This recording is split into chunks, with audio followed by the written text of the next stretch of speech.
নমস্কার বন্ধুরা, বাবা বানিয়েছে কাতলা মাছ আলু দিয়ে ঝোল।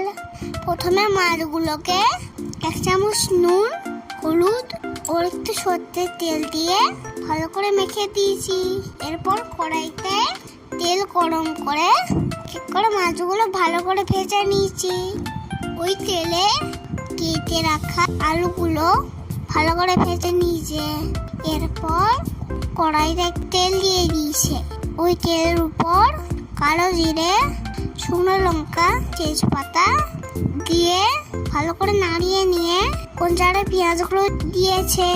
পেঁয়াজগুলো হালকা করে নেড়ে চেড়ে তারপর টমেটো, কাঁচা লঙ্কা দিয়ে একটু ভেজে নিয়ে দিয়ে দিয়েছে লবণ। এরপর দিয়েছে কাশ্মীরি লঙ্কা, হলুদ গুঁড়ো, জিরে গুঁড়ো, ধনে গুঁড়ো ভালো করে মিশিয়ে নিয়েছে। এরপর দিয়ে দিয়েছে 1 চামচ আদা বাটা।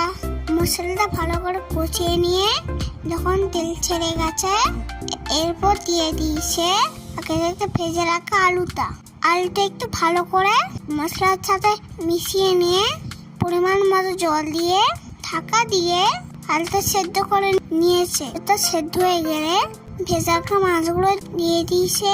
মাছগুলো দিয়ে 5 মিনিট কম আঁচে ঢাকা দিয়ে ফুটিয়ে নিয়েছে। এরপর ধনেপাতা কুচি দিয়ে নামিয়ে নিয়েছে।